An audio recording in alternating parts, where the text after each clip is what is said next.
Selamat atas pernikahan Anda, Pak Bima. Semoga langgeng hingga 100 tahun. Dengan senyum tenang di wajah, aku mendorong troli berisi karangan bunga duka cita dan muncul di depan pintu utama Hotel Mulia Jakarta, tempat pesta pernikahan sedang berlangsung meriah. Hanya dengan senyum itu saja, suasana di dalam aula pernikahan seketika menjadi dingin membekukan. Musik arak-arakan pengantin tiba-tiba berhenti, dan tatapan para tamu serempak tertuju padaku, tajam seperti pisau. Di atas pelaminan, Bima Nugraha, sang mempelai pria yang hendak menyematkan cincin ke jari mempelai wanita, mengangkat kepalanya dengan kaget. Wajah pria yang pernah kucintai seperti nyawaku sendiri itu dipenuhi kebingungan. "Arini, kenapa kamu di sini?" Mempelai wanita, Sarah Puspita, yang mengenakan gaun pengantin putih bersih, mencengkeram lengan Bima erat dengan wajah pucat pasi. "Mas Bima, siapa wanita ini?" Aku merapikan gaun hitamku dengan ringan, dan berkata dengan suara yang jernih dan lantang, "Saya adalah istri sah dari Bapak Bima Nugraha, Arini Wijaya. Saya dengar hari ini adalah hari yang membahagiakan bagi Pak Bima, jadi saya datang khusus untuk memberikan karangan bunga ucapan selamat." Suara bisik-bisik meledak seperti petasan. Banyak orang diam-diam mengeluarkan ponsel mereka dan mulai merekam, kilatan blitz kamera menyala tanpa henti. Beberapa orang bergumam, "Bukankah Pak Bima masih lajang? Apa yang sedang terjadi?"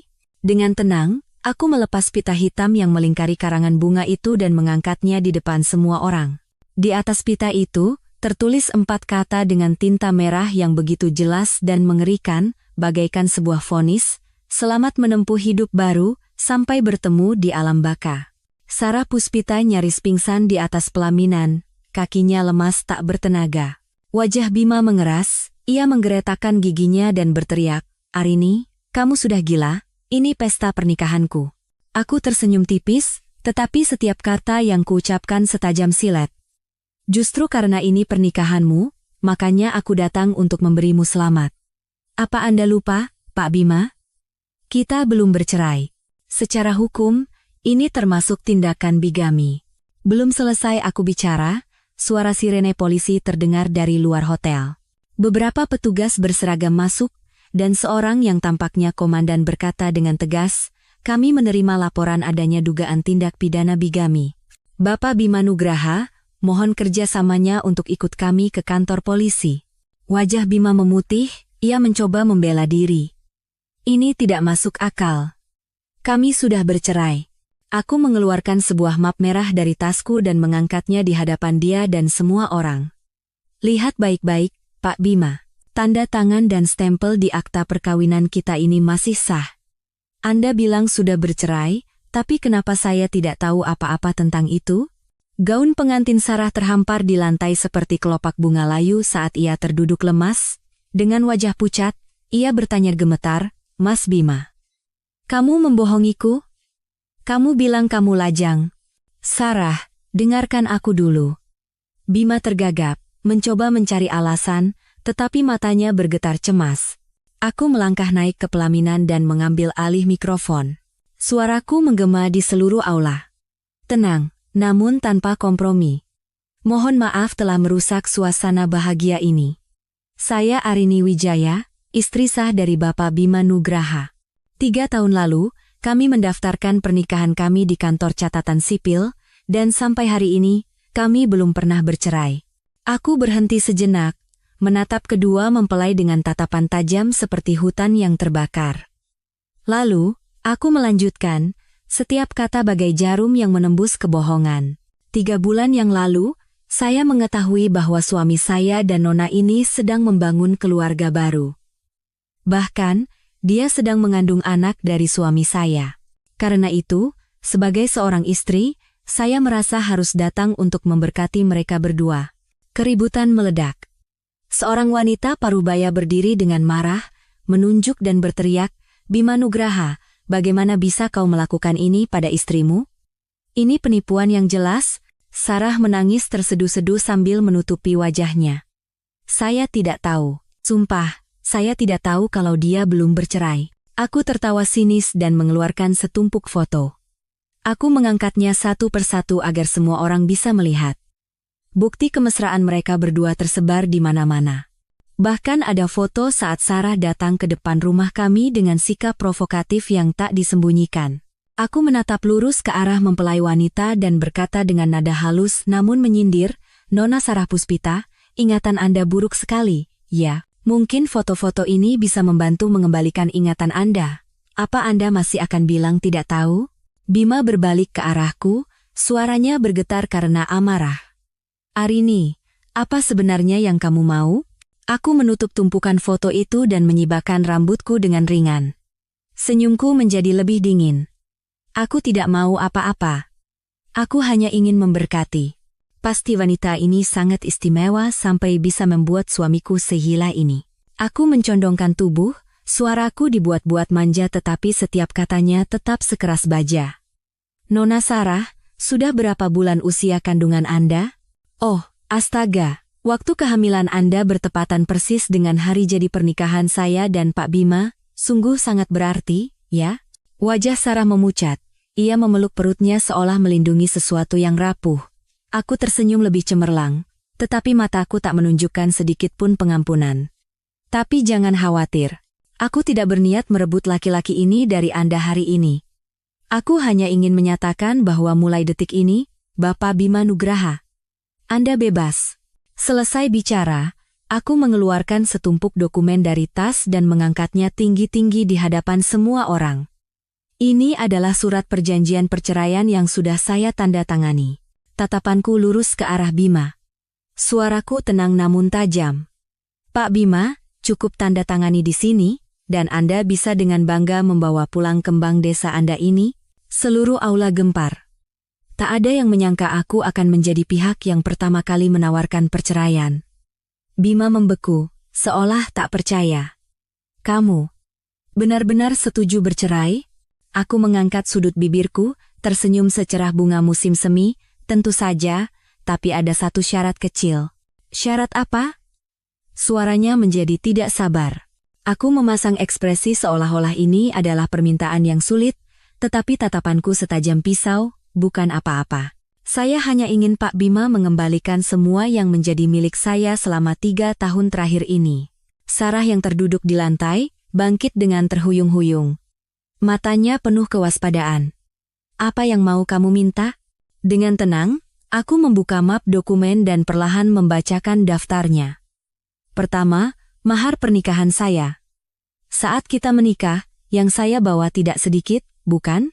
Aku mengeluarkan dokumen pertama dan membacanya dengan jelas.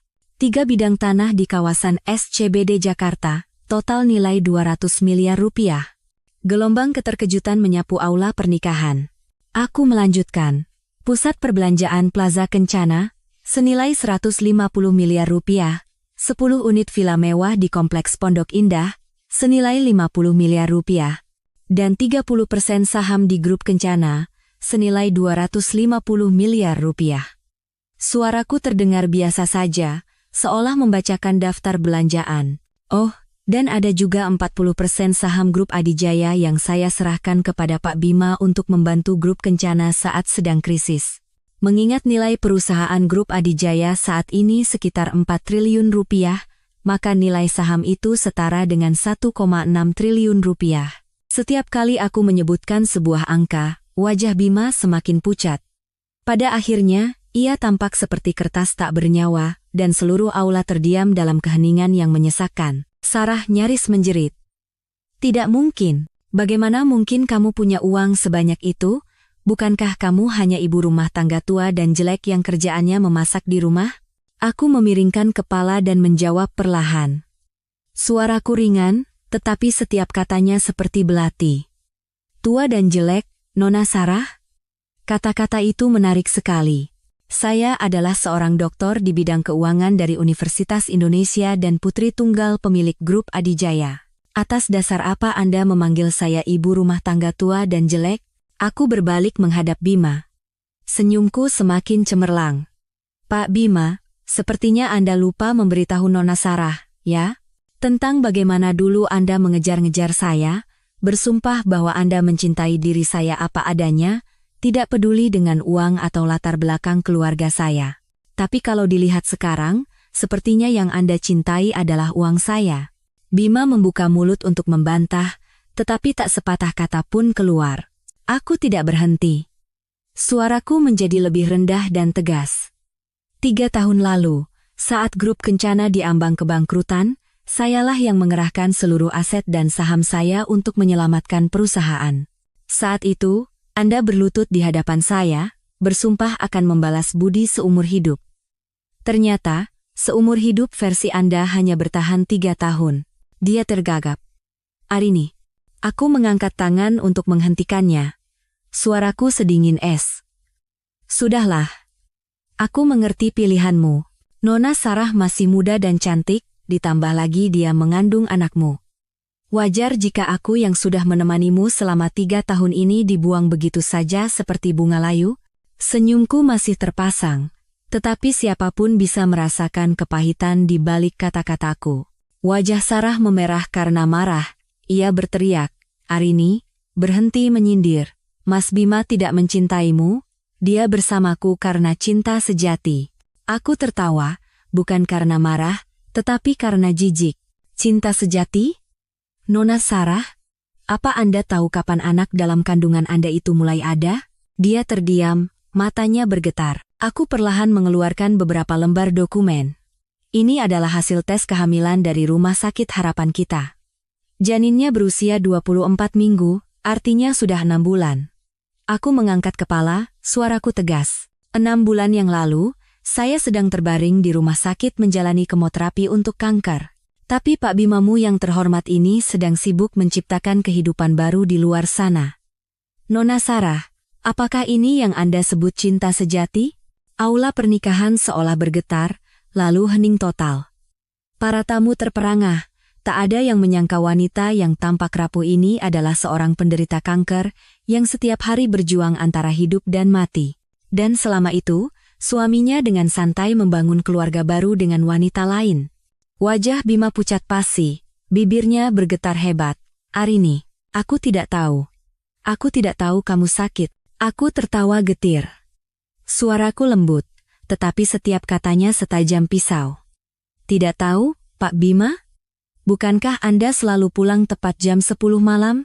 Saat aku mengirim pesan dari ranjang rumah sakit, Anda bilang sedang sibuk lembur. Ternyata lembur itu artinya berada di hotel bersama Nona Sarah. Aku mengeluarkan ponselku dan menunjukkan riwayat percakapan terakhir kami di depan matanya. Ini pesan terakhir yang kukirim. Mas Bima, aku sakit sekali. Bisakah kamu datang menemaniku? Aku berhenti sejenak, lalu membacakan balasannya dengan jelas. Jangan ganggu, aku sibuk. Aku mengangkat kepala, menatap lurus ke arah Bima. Malam itu, aku sendirian di rumah sakit. Sementara kamu sedang mengadakan pesta untuk merayakan kehamilan Nona Sarah. Wajah Sarah semakin kaku. Dia sepertinya mulai sadar bahwa dia juga telah dibohongi. Aku memasukkan ponselku dan merapikan rambut. Suaraku tenang. Jadi, Pak Bima, apakah Anda masih akan mengatakan bahwa hubungan Anda dan Nona Sarah adalah cinta sejati? Bima hanya bisa mengatupkan bibirnya, tak mampu berkata-kata. Aku tersenyum dan berkata dengan suara lembut namun tegas, sudahlah, mari lupakan yang lalu. Hari ini aku datang hanya untuk memberkati kalian berdua. Aku harap kalian bahagia dan langgeng hingga 100 tahun. Aku berbalik menghadap semua tamu. Pernikahan tidak akan lengkap tanpa buket bunga, bukan? Aku mencabut beberapa tangkai krisan putih dari karangan bunga duka cita dan mengikatnya menjadi buket kecil. Nona Sarah, ini hadiah pernikahan dariku untukmu. Selesai bicara, aku melemparkan buket krisan putih itu ke arahnya. Sarah menatap buket bunga yang melayang ke arahnya dengan wajah pucat pasi. Di Indonesia, semua orang tahu bahwa bunga krisan putih melambangkan duka dan pemakaman. Membawa krisan putih ke pesta pernikahan sama saja dengan kutukan yang keji. Dia secara refleks mundur, tetapi tersandung gaunnya sendiri dan jatuh dari ujung pelaminan. Sarah, Bima berlari untuk menolongnya. Saat membungkuk, ia terkejut melihat darah merah merembes di bawah gaunnya. Darah. Sarah mencengkeram tangannya erat dengan wajah pucat. Anakku. Aula pernikahan seketika menjadi kacau balau. Ada yang memanggil ambulans, ada yang merekam dengan ponsel, ada yang menunjuk-nunjuk dan berbisik, tapi aku tetap berdiri di tempatku. Dengan senyum lembut, seolah semua ini tak ada hubungannya denganku. Arini. Bima menggeram. Sekarang kamu puas? Puas karena apa? Kataku dengan tenang. Nona Sarah sendiri yang kaget lalu mundur dan jatuh. Apa hubungannya denganku? Aku bahkan tidak menyentuhnya seujung kuku pun. Memang, semua orang melihat dengan jelas. Sarah jatuh karena panik sendiri. Dari awal hingga akhir, aku tidak menyentuhnya sama sekali. Ambulans datang dengan cepat, dan petugas medis membawa Sarah ke atas tandu. Sebelum pergi, ia menatapku dengan tatapan penuh kebencian. Arini, kau wanita jahat. Aku mendekatinya dan berbisik dengan suara pelan yang hanya bisa didengarnya, Nona Sarah, ini baru permulaan. Drama yang seru bahkan belum dimulai. Matanya membelalak, seolah tak percaya dengan apa yang baru saja didengarnya. Bima menyusul ambulans. Sebelum pergi, ia melemparkan tatapan membunuh ke arahku. Arini, aku tidak akan melepaskanmu. Aku melambaikan tangan dan tersenyum anggun. Hati-hati di jalan, Pak Bima. Dan jangan lupa tanda tangani surat perceraiannya. Setelah ambulans pergi, para tamu di aula mulai bubar. Mereka berjalan sambil berbisik, wanita bernama Arini itu hebat sekali. Kelihatannya lembut, tapi dalamnya seperti lautan. Aku rasa tindakannya benar. Pengkhianatan tidak bisa dimaafkan. Bima Nugraha itu benar-benar bajingan. Istrinya sakit malah selingkuh. Aku mendengarkan semua itu sambil dengan tenang merapikan dokumenku. Saat itu, seorang pria paruh baya mendekat. Ia mengenakan setelan rapi dengan aura yang tenang, jelas seorang pengusaha sukses. Nona Arini Wijaya, saya Tirtayasa, pimpinan grup Sentosa. Saya menyaksikan semua yang terjadi tadi. Anda menanganinya dengan sangat mengagumkan. Aku menerima kartu namanya dan membalas, Pak Tirtayasa terlalu memuji. Dia tersenyum. Apakah Nona Arini tertarik untuk bekerja sama dengan kami? Saya sangat mengagumi intuisi bisnis Anda. Aku memiringkan kepala dan berpikir sejenak. Kerja sama seperti apa yang Bapak maksud? Grup Sentosa akan segera merambah bisnis properti.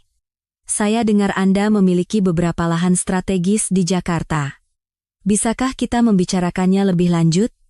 Matanya bersinar tajam. Aku tersenyum.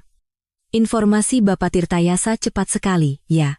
Tapi sepertinya sekarang bukan waktu yang tepat untuk bicara bisnis. Saya masih punya urusan yang lebih penting. Urusan apa? Tanyanya penasaran. Aku menyimpan surat perjanjian perceraian dengan hati-hati dan berjalan menuju pintu. Tentu saja menjenguk suami saya dan kembang desanya di rumah sakit. Bagaimanapun juga, saya kan masih istri yang teladan. Tirtayasa tertegun sejenak, lalu tertawa terbahak-bahak. Nona Arini, Anda orang yang sangat menarik, ini nomor pribadi saya. Saya harap kita bisa bertemu lagi. Aku menerima kartu namanya, dan mengangguk. Keluar dari hotel, aku menarik napas dalam-dalam. Langit Jakarta biru cerah, dan sinar matahari terasa hangat. Aku mengeluarkan ponsel, dan menekan sebuah nomor. Sekretaris Kim, tolong siapkan sesuatu. Saya mau menjenguk pasien di rumah sakit, dengan hadiah yang sangat meriah. Suara hormat terdengar dari seberang. Baik, Bu Arini. Hadiah apa yang perlu saya siapkan? Sudut bibirku membentuk lengkungan sempurna. Siapkan 1 polis asuransi keguguran dan sebuket mawar putih. Tulis di kartunya. Untuk Nona Sarah, semoga ibu dan anak selalu dalam keadaan baik. Baik, Bu. Aku menutup telepon dan masuk ke dalam Rolls-Royce yang sudah menunggu di depan hotel. Sopir membungkuk dan bertanya, Ibu, kita kemana? Aku bersandar di kursi. Senyum jernih terukir di bibirku, ke rumah sakit harapan kita. Aku harus menemui suamiku dan kekasihnya. Mobil mulai bergerak perlahan meninggalkan hotel.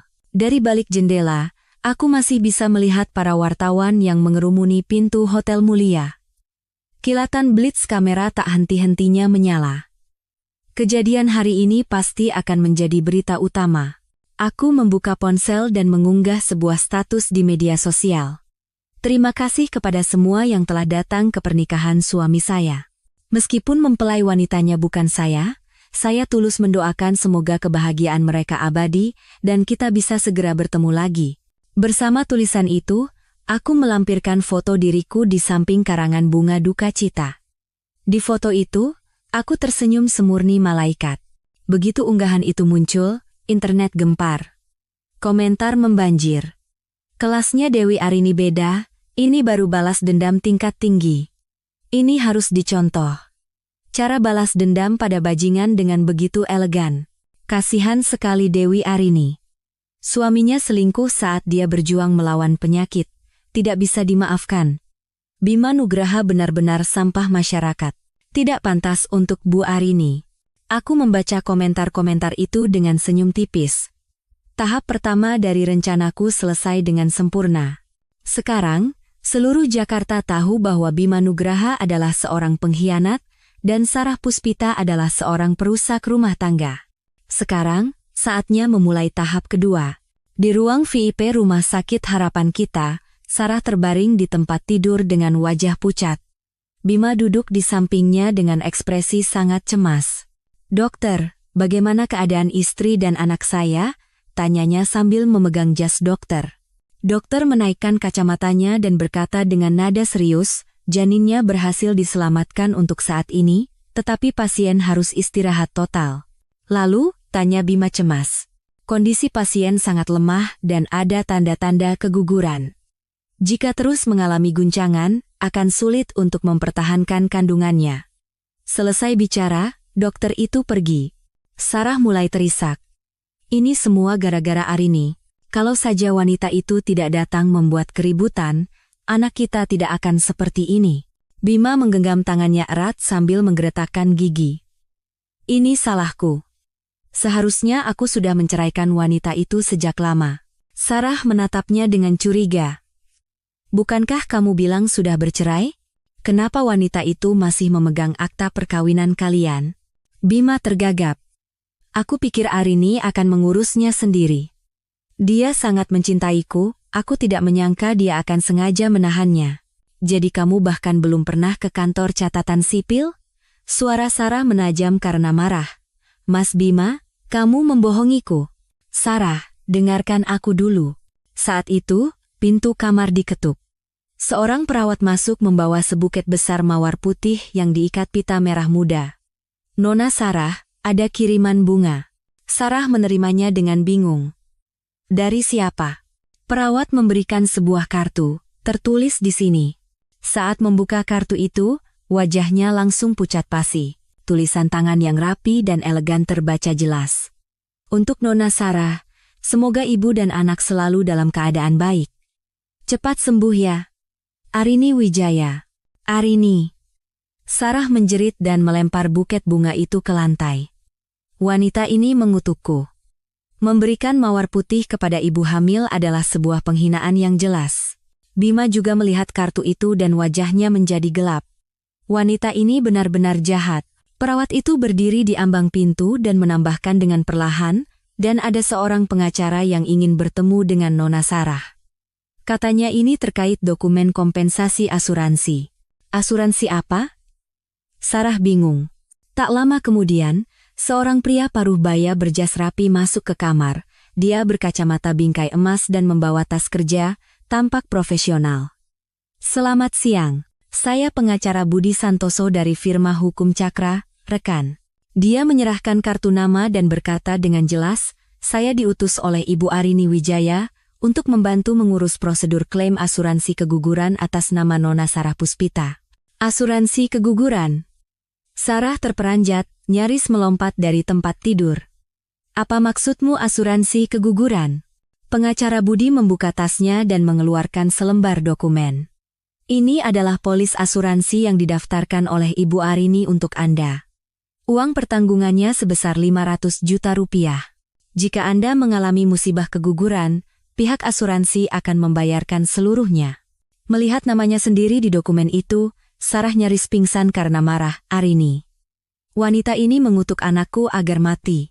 "Nona Sarah, mohon tenang," kata pengacara Budi sambil membetulkan kacamatanya. "Menurut ketentuan, jika tertanggung mengalami kecelakaan, perusahaan asuransi wajib membayar kompensasi. Ibu Arini berpesan bahwa beliau sangat mengkhawatirkan kesehatan Anda, sehingga secara khusus menyiapkan asuransi ini. Keluar. Keluar sekarang juga. Bima menggeram. Pengacara Budi tetap tenang sambil merapikan dokumennya. Baik, saya permisi dulu, Nona Sarah. Dokumennya saya letakkan di meja samping tempat tidur. Jika butuh bantuan, silakan hubungi saya. Setelah dia pergi, kamar itu diliputi keheningan yang berat. Sarah terengah-engah karena marah. Mas Bima, lihat kan? Arini jelas-jelas mengutuk anak kita. Bima duduk diam di kursi. Saat itu, ia sadar bahwa mungkin seumur hidupnya ia tidak pernah benar-benar memahami wanita bernama Arini. Dulu, Arini begitu lembut dan penurut, tidak pernah bertengkar dengan siapapun. Sekasar apapun kata-katanya, Arini hanya akan menahannya dalam diam. Tetapi Arini yang sekarang, setiap kata dan tindakannya setajam pisau, menusuk tepat di titik lemahnya dan Sarah. Yang lebih penting, ia baru sadar betapa kayanya Arini. Aset properti dan sahamnya mencapai triliunan rupiah, dan selama ini ia tidak pernah menyadarinya. Mas, kamu lagi mikirin apa? Tanya Sarah lemah. Bima tersentak dan menggelengkan kepala. Tidak apa-apa, istirahatlah. Jangan-jangan kamu mikirin wanita itu? Suara Sarah penuh cemburu. Jangan lupa, gara-gara dia aku hampir kehilangan anak kita. Bima terdiam lama, lalu berdiri. Kamu istirahat ya. Aku mau keluar telepon sebentar. Begitu keluar, ia langsung menelepon sekretarisnya. Selidiki semua informasi tentang Arini Wijaya. Aku ingin tahu semuanya. Terdengar suara ragu dari seberang. Baik Pak. Tapi apa? Berita tentang Bapak dan Ibu Arini sudah menyebar di seluruh internet. Seluruh Jakarta tahu bahwa Bapak berselingkuh saat istri sedang sakit, bahkan melakukan bigami. Saat ini, Ibu Arini sudah menjadi ikon dengan banyak pendukung. Menyelidikinya akan sangat sulit. Apa maksudmu? Bima mengerutkan kening. Maksud saya, Bapak harus berhati-hati. Selain itu, reputasi Bapak saat ini. Bima menutup telepon dengan marah. Dia membuka media sosial dan melihat unggahan Arini sudah mendapat lebih dari 100.000 komentar, semuanya membelanya. Sebaliknya, komentar yang menyebut namanya penuh dengan makian seperti sampah dan pria tidak tahu berterima kasih. Parahnya lagi, seseorang mulai menggali informasi tentang grup Kencana. Sore itu, harga saham anjlok, para klien mulai menelepon untuk memprotes karena masalah moralitasnya. Barulah Bima sadar dengan terkejut bahwa drama yang diciptakan Arini hari ini bukan sekadar balas dendam, tetapi sebuah rencana untuk menghancurkan bisnis dan reputasinya. Dan ia, dengan bodohnya, mengira Arini hanya bertindak emosional. Keesokan paginya, kantor grup Kencana kacau balau. Pak, grup mahkota meminta pembatalan kerjasama. Pak, pihak bank meminta pelunasan pinjaman lebih awal. Pak, semua penyewa di gedung kita meminta pemutusan kontrak. Kabar buruk datang silih berganti, membuat wajah Bima semakin kelam. Seorang sekretaris masuk dengan tergesa-gesa. Pak, Ibu Arini Wijaya datang. Untuk apa lagi wanita itu ke sini? Bima menggeretakkan gigi. Katanya, ingin membahas surat perjanjian perceraian. Bima menarik napas dalam-dalam dan merapikan setelannya. Suruh dia masuk. Tak lama kemudian, aku masuk. Hari ini, aku mengenakan setelan kantor biru muda dengan riasan yang elegan, tampak rapi dan profesional. Sangat berbeda dengan penampilanku yang penuh amarah kemarin. Selamat pagi, Pak Bima. Aku duduk di sofa dan menyilangkan kaki, sikapku santai. Bima menatapku dengan tatapan rumit. Arini, apa sebenarnya yang kamu mau?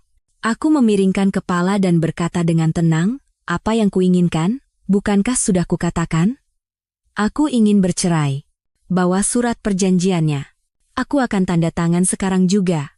Aku mengeluarkan surat perjanjian dari tas dan meletakkannya dengan tegas di atas meja. Tanda tangani di sini dan semuanya selesai. Tapi sebelum itu, aku ingin memastikan masalah pembagian aset. Bima melirik surat itu dan wajahnya langsung berubah. Arini, kamu gila? Aku tidak akan pernah menerima syarat-syarat ini. Dalam surat perjanjian itu, tertera bahwa Bima harus mengembalikan semua mahar pernikahan, termasuk 3 properti, Plaza Kencana, kompleks villa di Pondok Indah, dan seluruh saham grup Adijaya. Selain itu, ia harus membayar ganti rugi moral sebesar 500 juta rupiah. Aku mengangkat sudut bibirku dan berkata dengan tenang, Pak Bima, ini semua memang milikku sejak awal.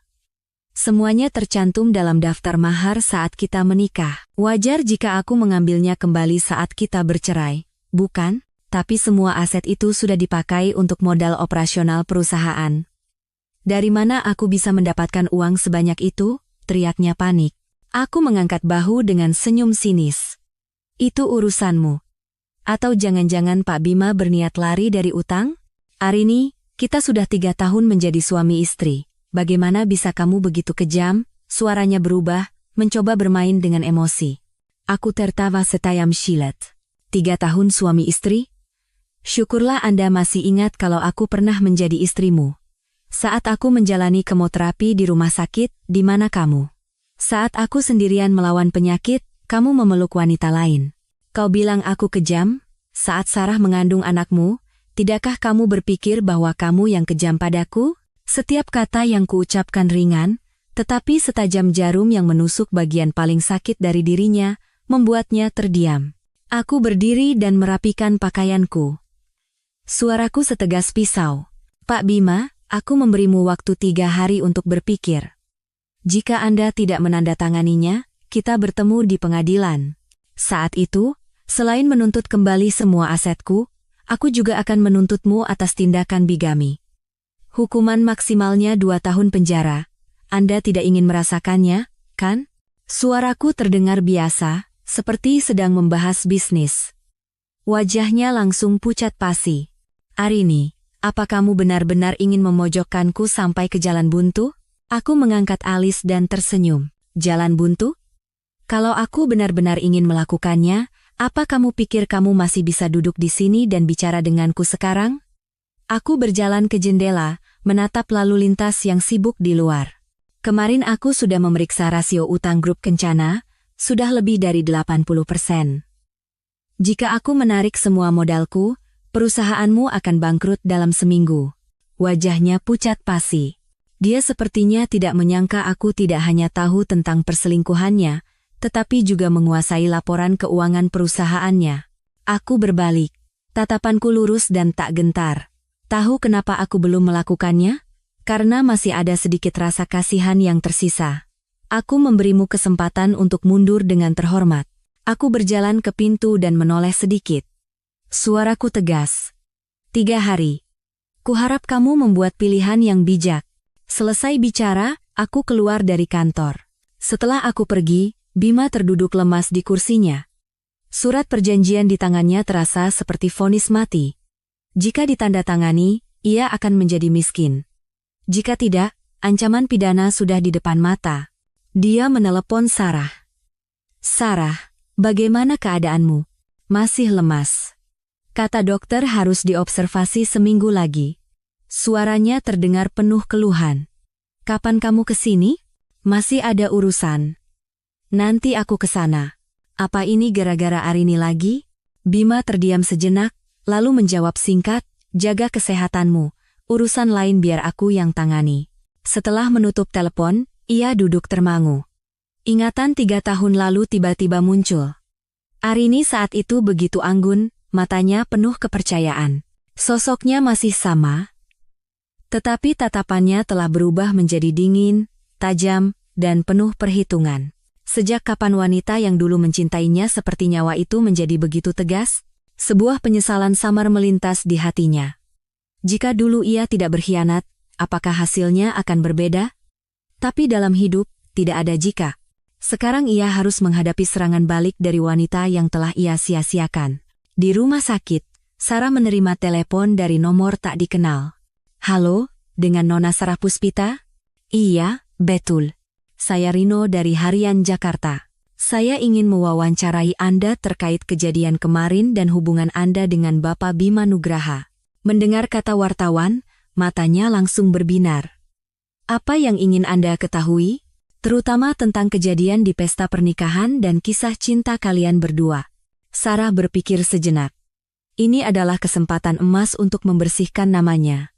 Baik, saya bersedia diwawancara. Tak lama kemudian, wartawan itu tiba. Sarah merapikan baju pasiennya, sedikit memoles riasan, dan bersiap di depan kamera. Nona Sarah, sejak kapan Anda mengenal Pak Bima? Dia tersenyum, sengaja memasang ekspresi penuh cerita. 3 tahun lalu, saat saya bekerja di sebuah kafe. Dia sering datang, dan kami menjadi akrab secara alami. Saat itu, apakah Anda tahu Pak Bima sudah menikah? Tidak tahu, katanya cepat, matanya mulai berkaca-kaca. Mas Bima bilang dia lajang. Saya tidak pernah dengar dia punya istri. Kenyataannya, ia tahu dengan jelas. Tetapi ia menganggap fakta bahwa Bima menyembunyikan istrinya demi dirinya adalah bukti betapa besar perasaan Bima padanya. Kalau begitu, apakah Anda merasa tindakan Ibu Arini kemarin keterlaluan? Dengan air mata yang menggenang, ia terisak. Sangat keterlaluan. Saya sedang hamil, tapi dia mengirim karangan bunga duka cita dan krisan putih ke pernikahan kami. Saya hampir kehilangan anak saya. Saya ini tidak bersalah. Kalau ada masalah, seharusnya dia selesaikan dengan suaminya. Kenapa menyeret saya dan anak saya? Wartawan itu mencatat dengan tekun dan terus bertanya. Bagaimana pendapat Anda tentang opini publik yang menyebut Anda perusak rumah tangga orang? Saya bukan perusak rumah tangga orang. Sarah menangis terseduh-seduh. Saya juga korban. Yang membohongi saya adalah Mas Bima. Kalau saya tahu dia punya istri, saya tidak akan pernah mau berhubungan dengannya. Wawancara berlangsung hampir 1 jam, dan wartawan itu mendapatkan cukup bahan. Sore itu, Harian Jakarta menerbitkan artikel dengan judul mencolok, wawancara eksklusif Sarah Puspita, saya juga korban, saya tidak tahu dia sudah beristri. Artikel itu menggambarkan Sarah sebagai wanita malang yang tertipu, menjalin hubungan dengan pria beristri tanpa sadar, dan bahkan diancam kehilangan bayinya karena kutukan dari istri sah di pesta pernikahannya. Begitu berita itu terbit, opini publik terbelah. Beberapa netizen bersimpati padanya, tetapi mayoritas menentang keras. Bohong. Pacaran 3 tahun masa tidak tahu dia sudah punya istri? Zaman sekarang pelakor bisa nangis-nangis mengaku jadi korban, ya? Bima memang salah karena selingkuh, tapi pelakor yang merusak rumah tangga orang juga tidak suci. Dewi Arini sudah melakukan hal yang benar. Wanita seperti itu pantas diberi pelajaran. Sarah membaca komentar-komentar itu satu persatu, tubuhnya gemetar karena marah. Ia langsung menelepon Bima. Mas Bima, kamu lihat komentar di internet? Orang-orang jahat sekali. Bima yang sedang pusing karena krisis perusahaan, mendengar tangisannya dan membentak dengan kesal, Sarah, tolong jangan buat masalah lagi. Aku sedang sibuk sekali. Masalah apa yang ku buat? Aku hanya ingin membersihkan namaku, isaknya. Membersihkan nama? Lalu kenapa kamu tidak bicara jujur saat wawancara? Kamu tahu betul aku punya istri. Bima akhirnya kehilangan kesabarannya dan berteriak. Telepon di seberang hening sejenak, lalu terdengar suara lemah. Aku berbohong untuk melindungimu. Kalau aku mengaku, reputasimu akan semakin hancur.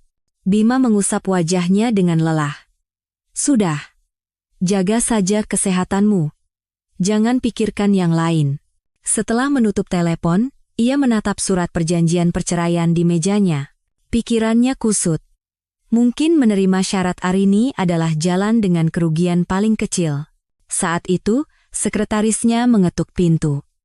Pak, Ibu Arini datang lagi. Wanita itu datang lagi? Bukankah ku bilang 3 hari lagi? Katanya ada hal penting yang harus disampaikan.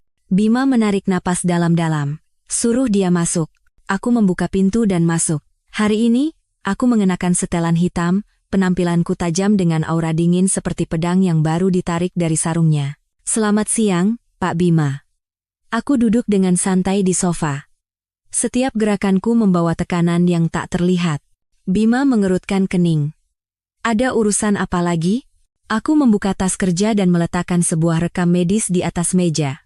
Aku mau menunjukkan sesuatu yang menarik. Ini rekam medis Nona Sarah. Tahu kenapa dia begitu rentan keguguran? Apa maksudmu? Wajahnya menegang waspada. Dia punya riwayat keguguran 3 kali di masa lalu, jawabku dengan tenang. Dinding rahimnya sangat tipis, sehingga kemungkinan untuk hamil hampir nol. Wajahnya langsung berubah. Apa yang ingin kamu katakan? Aku meletakkan selembar hasil tes darah lagi. Tahu obat apa yang dia minum selama kehamilan? Obat apa? Pil KB. Suaraku terdengar dingin seperti petir di siang bolong. Coba pikirkan, Pak Bima. Apakah orang yang benar-benar ingin mempertahankan anaknya akan minum pil KB saat hamil? Bima membeku, tangannya meremas dokumen itu erat-erat. Tidak mungkin. Sarah tidak mungkin melakukan itu. Dia selalu bilang sangat menginginkan anak ini. Aku tersenyum tipis. Menginginkan? Apa kamu benar-benar berpikir kamu mengenalnya? Aku mengeluarkan beberapa foto dan meletakkannya di depannya. Ini bukti pembelian obat. Selama sebulan terakhir, dia beberapa kali membeli pil KB dan obat penggugur kandungan. Di rekaman CCTV apotek, waktu, tempat, dan wajah Sarah terlihat jelas. Bukan hanya itu, lanjutku dengan suara yang seolah membedah perut dengan pisau. Bahkan sebelum bertemu denganmu, dia sudah 3 kali melakukan aborsi secara sukarela. Bima terkejut, suaranya bergetar. Kenapa? Kenapa dia melakukan itu? Aku berjalan ke jendela, menatap jalanan di bawah, dan berkata dengan suara setajam baja, karena dia tidak pernah menginginkan anak. Yang dia butuhkan hanyalah alasan untuk mengikatmu, menggunakan anak yang tidak akan pernah lahir, dan tidak akan pernah mati untuk menahanmu di sisinya. Aku berbalik. Mataku berkilat, setiap kata menusuk tajam. Selama 3 bulan terakhir, dia sering mengeluh sakit perut dan ada tanda-tanda keguguran, kan? Tapi setiap kali ke rumah sakit, janinnya selalu sehat. Wajahnya pucat pasi. Benar. Sarah terus-menerus mengeluh sakit, dan rasa ibanya membuatnya semakin terikat dalam belenggu itu. Dia menggunakan rasa bersalahmu untuk memenjarakanmu, kataku, menekankan setiap kata. Pak Bima, apa kau masih naif percaya bahwa dia tulus mencintaimu? Aku mengeluarkan sebuah alat perekam dan menekan tombolnya. Suara melengking Sarah menggema di ruangan itu. Bima itu bodoh. Apapun yang ku mau, pasti dia turuti. Istrinya kaya raya memangnya kenapa? Nanti kalau aku sudah menikah dengannya, semua uang itu akan jadi milikku, aku sudah punya rencana. Begitu menikah, aku akan minta semua hartanya dibalik nama jadi namaku. Aku tidak mau punya anak, repot dan sakit. Aku hanya pura-pura mencintainya. Si Arini bodoh itu sudah kita permainkan selama 3 tahun. Seharusnya dia mati saja dari dulu, jadi tidak mengganggu. Rekaman berhenti. Dan ruangan itu diliputi keheningan yang mengerikan. Bima terduduk lemas di kursinya dengan wajah sepucat abu. Ia tak percaya, selama ini ia hanya menjadi bahan tertawaan di mata wanita itu. Bagaimana sekarang? Masih berpikir dia mencintaimu?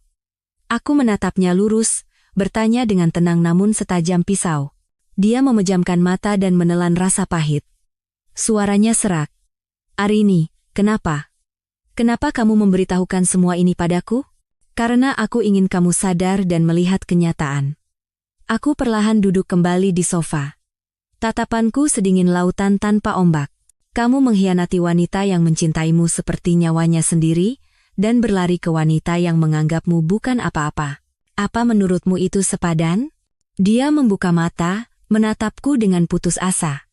Lalu kamu, apa kamu masih mencintaiku? Aku menggeleng pelan. Suaraku setegas pedang yang memutus semua ikatan. Tidak. Cinta itu sudah mati saat kamu pertama kali mengkhianatiku. Kata-kata itu menusuk hatinya lebih sakit dari pedang manapun. Aku berdiri, suaraku jelas dan tegas. Sekarang, aku hanya ingin mengambil kembali apa yang menjadi milikku dan memulai hidup baru. Pak Bima, bagaimana dengan surat perjanjian perceraiannya? Sudah Anda pikirkan? Di hadapannya, surat perjanjian itu tergeletak diam seperti sebuah vonis. Sekarang ia telah melihat wajah asli Sarah dan sadar apa yang telah ia hilangkan. Tapi untuk menyesal, sudah terlambat. Dengan tangan gemetar, ia mengambil pulpen, aku akan tanda tangan. Aku mengambil surat perjanjian itu, memeriksanya, dan mengangguk. Bagus. Besok kita urus prosedurnya di kantor catatan sipil. Aku berjalan ke pintu, lalu berhenti dan berbalik dengan senyum penuh arti. Oh ya, Pak Bima. Sore ini Nona Sarah akan menerima hadiah istimewa, sebaiknya Anda ke sana untuk melihat reaksinya, pasti akan sangat menarik. Selesai bicara, aku membuka pintu dan melangkah keluar dengan angkuh, seperti seorang jenderal yang baru saja memenangkan perang. Di kantor, Bima duduk sendirian, termangu. Pikirannya kusut. Ia mengambil ponsel, ragu sejenak, lalu menekan sebuah nomor. Mas Bima, akhirnya kamu telepon. Suara Sarah penuh kegembiraan. Sarah, bagaimana keadaanmu? Suara Bima terdengar berat. Sudah jauh lebih baik. Dokter bilang bayinya juga sehat, tidak perlu khawatir. Suaranya semanis madu. Mas, kapan kesini? Aku kangen sekali. Kata-kata penuh kebohongan itu tumpang tindih dengan kebenaran dalam rekaman, membuatnya merasa mual. Nanti aku ke sana. Dia menutup telepon. Tatapannya menjadi gelap. Ia ingin menghadapinya secara langsung, bertanya sampai tuntas. Ia ingin tahu berapa banyak rahasia yang disembunyikan wanita itu. Di rumah sakit, Sarah sedang santai berselancar di internet, membaca berita tentang dirinya. Meskipun banyak cacian, ada juga yang bersimpati dan membelanya. Itu sudah cukup membuatnya puas. Tiba-tiba, pintu kamar terbuka dan seorang kurir masuk. Permisi, dengan Nona Sarah Puspita, ada paket. Saya tidak memesan apa-apa. Ini kiriman hadiah. Mohon tanda terima. Karena penasaran, Sarah membuka kotak itu. Di dalamnya ada sebuah kotak yang lebih kecil dan sebuah kartu. Untuk Nona Sarah, sebuah hadiah kecil. Semoga suka. Dari seorang teman yang peduli padamu. Di dalam kotak itu ada sebuah USB dan selembar foto. Foto itu adalah rekaman CCTV apotek yang dengan jelas menunjukkan dirinya sedang membeli pil KB. Tanggal, waktu, dan tempatnya tercantum lengkap. Wajah Sarah langsung berubah. Ia buru-buru mencolokkan USB itu ke laptop. Isinya adalah rekam medis lengkap dan file rekaman suaranya sendiri. Tidak mungkin. Bagaimana bisa Arini mendapatkan semua ini? Tangannya gemetar ketakutan. Saat itu, pintu kamar terbuka dan Bima masuk. Mas Bima.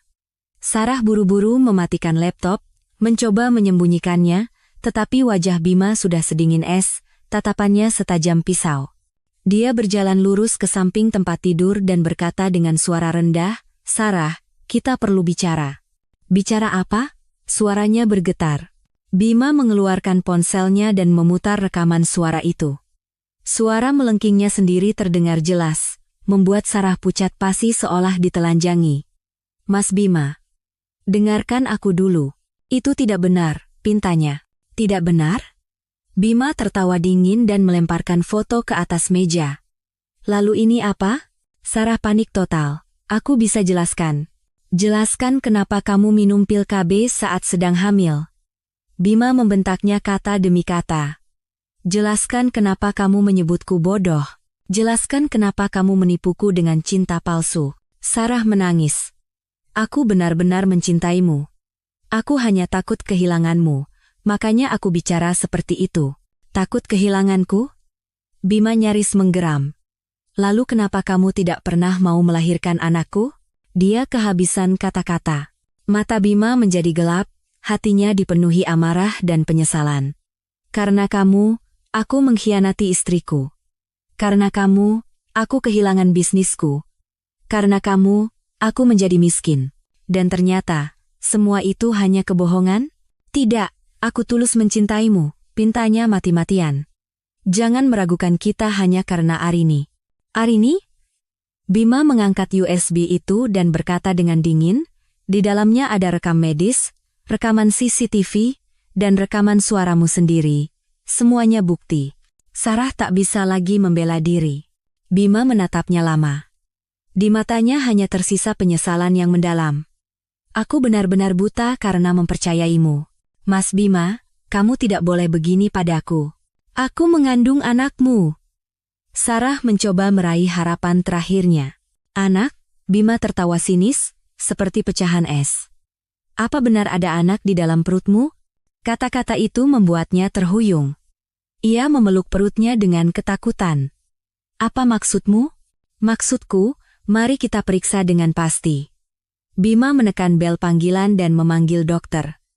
Pasien ini, tolong lakukan pemeriksaan lengkap. Baik, segera kami siapkan, jawab dokter. Tidak, aku tidak mau diperiksa. Sarah menjerit, tetapi sudah terlambat. Dokter dan perawat dengan cepat masuk dan menyiapkan peralatan. 30 menit kemudian, hasilnya keluar. Dokter memegang laporan dan berkata dengan tenang, Pak Bima, pasien memang sedang hamil. Tapi kondisi perkembangan janinnya tidak baik. Selain itu, dari sampel darahnya terdeteksi kandungan pil KB dalam jumlah besar. Jika terus dikonsumsi, akan sangat sulit mempertahankan janinnya. Sarah terduduk lemas di ujung tempat tidur. Semua pembelaannya menjadi bisu. Bima menatapnya dengan dingin. Sarah, kamu benar-benar kejam. Kalau tidak mau punya anak, kenapa kamu menipuku? Aku hanya... Dia tergagap. Semua kebohongannya telah runtuh. Sudah cukup. Bima berbalik hendak pergi. Mas Bima, jangan tinggalkan aku. Sarah berlari dan memeluknya dengan putus asa. Bima dengan tegas melepaskan tangannya. Hubungan kita sudah berakhir. Mulai hari ini, aku tidak mau melihat wajahmu lagi. Dia pergi tanpa menoleh ke belakang. Sarah terduduk di lantai, menangis pilu. Mimpi yang telah ia bangun begitu lama hancur berkeping-keping. Di luar rumah sakit, aku duduk di dalam mobil, menyaksikan punggung Bima yang menjauh. Sudut bibirku sedikit terangkat. Tahap kedua dari rencanaku telah selesai. Keesokan paginya, di depan kantor catatan sipil, aku tiba tepat waktu, mengenakan gaun putih yang anggun dengan riasan rapi. Wajahku tampak santai. Bima sudah ada di sana. Matanya merah, sepertinya tidak tidur semalaman. Penampilannya kuyu. Selamat pagi, Pak Bima, sapaku sambil tersenyum kecil. Dia menatapku dengan perasaan campur aduk. Arini, apa kita benar-benar harus sampai sejauh ini? Tentu saja, jawabku singkat. Atau jangan-jangan Pak Bima masih ingin mempertahankan pernikahan yang sudah busuk ini? Dia terdiam lama, lalu berkata dengan suara serak, kalau aku minta maaf, apa kamu bisa memaafkanku? Aku memiringkan kepala dan menggeleng dengan tatapan tenang. Tidak. Luka sudah tergores, tidak bisa dihapus dengan satu kata maaf. Kalau aku bilang aku menyesal dan ingin memulai lagi, apa kamu bersedia mempertimbangkannya? Aku tertawa dingin. Memulai lagi? Pak Bima, apa yang tersisa di antara kita untuk dimulai kembali? Aku menunjuk pintu masuk. Ayo selesaikan saja prosedurnya. Supaya kita berdua bisa lega. Petugas menerima dokumen kami dengan tatapan penasaran. Bapak dan Ibu yakin mau bercerai? Kelihatannya serasi sekali. Yakin, jawabku.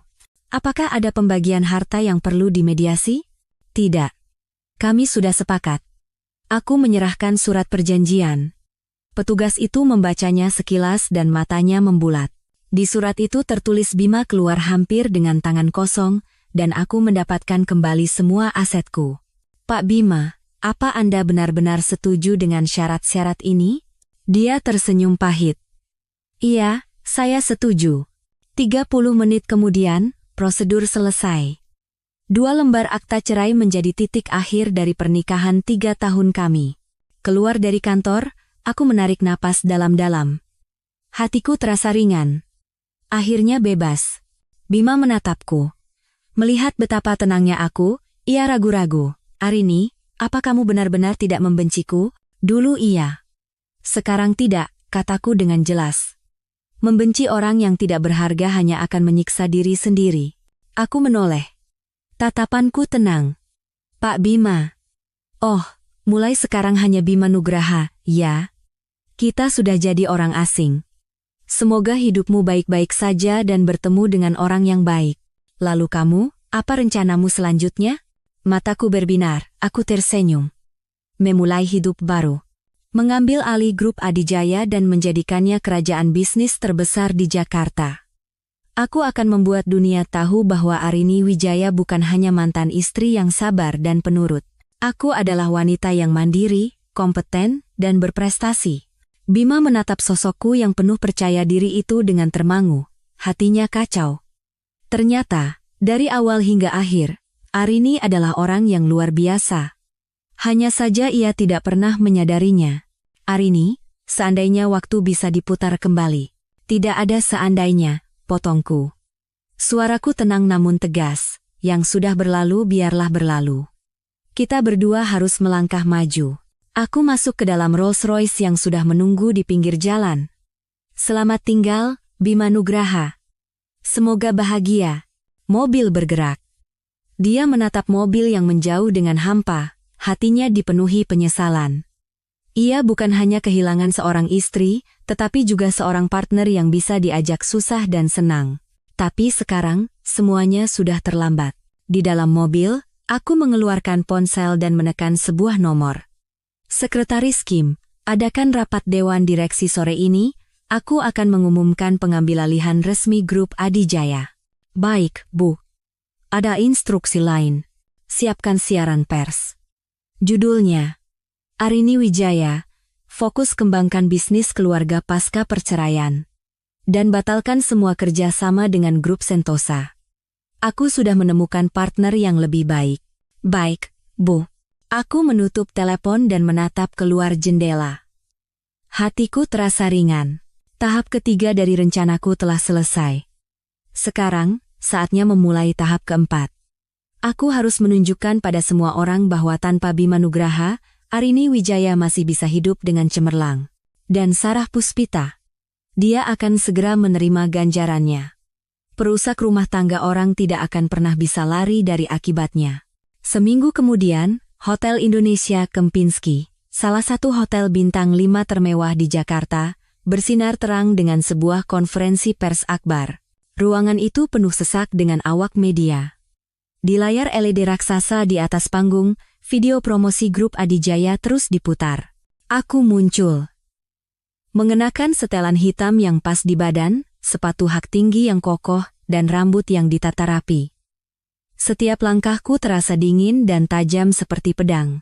Selamat siang, rekan-rekan media, para mitra bisnis. Saya Arini Wijaya, Direktur Utama Grup Adijaya. Suaraku menggema, jernih dan tegas, disambut tepuk tangan meriah. Aku mengangkat kepala. Hari ini, saya secara resmi mengumumkan bahwa mulai saat ini, saya akan mengambil alih seluruh manajemen Grup Adijaya. Kami akan membuka era perkembangan baru. Layar berganti, menampilkan rencana strategis. Aku mempresentasikannya satu persatu.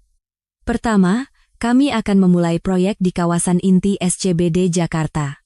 Dengan total investasi 2 triliun rupiah, kami akan membangun kompleks komersial terpadu terbaik di Jakarta. Ruangan itu langsung gempar. 2 triliun rupiah. Angka yang belum pernah terjadi sebelumnya. Kedua, kami akan merambah industri energi terbarukan. Kami akan bekerja sama dengan perusahaan teknologi terbaik untuk membangun pabrik mobil listrik di Jakarta. Ketiga, kami akan mendirikan Yayasan Amal Adijaya, yang akan menyumbangkan 10% dari laba bersih tahunan untuk bidang pendidikan dan kesehatan. Setiap poin yang diumumkan membuat publik terperangah. Seorang wartawan mengangkat tangan. Ibu Arini, apakah Anda yakin bisa mencapai target ini dalam waktu singkat? Aku tersenyum tipis. Saya sangat yakin. Saya punya tim terbaik, modal yang cukup, dan yang terpenting, tekad yang tak tergoyahkan. Apakah perceraian Anda baru-baru ini mempengaruhi perusahaan? Aku menjawab dengan tegas. Kehidupan pribadi dan pekerjaan adalah dua hal yang berbeda. Justru, setelah melepaskan belenggu yang tidak perlu, saya bisa lebih fokus pada bisnis. Pernyataan itu membuat ruangan meledak.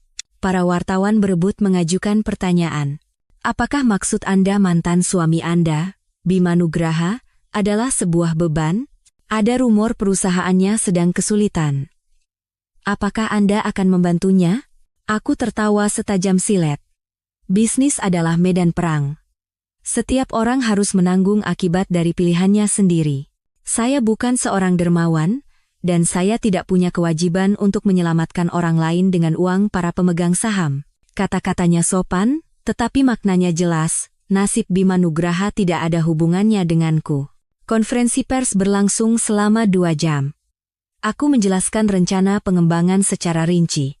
Saat mengumumkan bahwa proyek pertama akan dimulai bulan depan, ruangan itu dipenuhi tepuk tangan yang membahana. Setelah itu, aku melayani wawancara individu. Seorang wartawan wanita bertanya, "Ibu Arini, menurut Anda apakah wanita menghadapi lebih banyak kesulitan di dunia bisnis daripada pria?" Aku menjawab dengan jujur. Kesulitan pasti ada.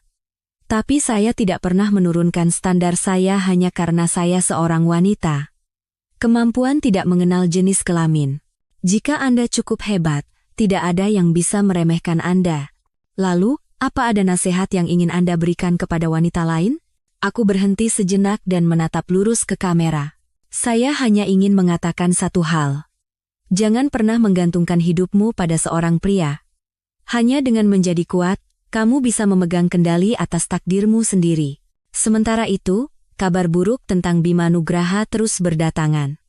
Saham grup Kencana anjlok tanpa henti, klien serempak menarik dana, dan bank menagih utang dengan gencar. Hanya dalam seminggu, pria yang pernah berada di puncak kejayaan itu terpuruk di ambang kebangkrutan. Nasib Sarah lebih tragis. Rekaman suaranya tersebar di internet, membuka semua topengnya di hadapan dunia. Netizen marah dan menggali masa lalunya. Terungkap bahwa ia sering menjalin hubungan dengan banyak pria sekaligus untuk memeras uang. Badai opini publik menerpa, informasi pribadinya bocor. Setiap hari, depan rumahnya penuh dengan lemparan telur busuk dan sampah. Akhirnya, Sarah tidak tahan dengan tekanan itu. Setelah melakukan aborsi secara sukarela, ia diam-diam meninggalkan Jakarta di tengah malam.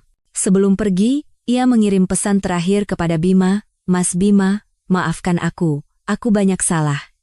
Tapi satu hal yang perlu kamu tahu, ada saat-saat di mana aku tulus mencintaimu." Bima membaca pesan itu dengan hati hampa. Cinta? Jika itu cinta, cinta itu terlalu murah. Di tempat lain, aku duduk di kantor, menatap pemandangan malam dari jendela. Sekretarisku masuk dan melapor dengan hormat. "Bu, grup Kencana telah secara resmi mengajukan kebangkrutan. Sarah Puspita juga sudah meninggalkan Jakarta." Aku mengangguk pelan. "Aku tahu. Dan Pak Tirtayasa meminta untuk bertemu besok untuk membahas kerja sama." "Baik. Atur jadwalnya. Cukup untuk hari ini." "Sekretaris Kim, kamu juga boleh pulang lebih awal." Setelah sekretaris pergi, aku berjalan ke jendela kaca besar dan menatap gemerlap lampu Jakarta. 3 bulan lalu, aku hanyalah seorang istri kecil yang bisa bahagia seharian hanya karena satu kata dari suamiku. Tapi sekarang, aku adalah seorang pengusaha wanita yang mengelola aset triliunan rupiah. Hidup memang penuh dengan titik balik yang dramatis. Aku membuka ponsel. Sebuah judul berita utama menarik perhatianku, "Ratu Bisnis Jakarta, Arini Wijaya, dari istri yang dibuang menjadi legenda bisnis." Artikel itu mengupas perjalananku secara rinci, menjadikanku sebagai sosok yang inspiratif. Aku tersenyum dan mematikan layar. Balas dendam telah usai, dan kehidupan baru telah dimulai. Bima Nugraha dan Sarah Puspita, mereka semua hanyalah masa lalu. Mulai sekarang, hidupku akan bersinar lebih cemerlang. Aku kembali ke meja dan mulai mengerjakan dokumen. Besok masih ada banyak rapat penting dan proyek yang harus dijalankan. Aku ingin membuktikan kepada semua orang bahwa seorang wanita bisa menjalani hidup yang cemerlang dengan caranya sendiri. Di luar jendela, lampu neon Jakarta berkelip-kelip.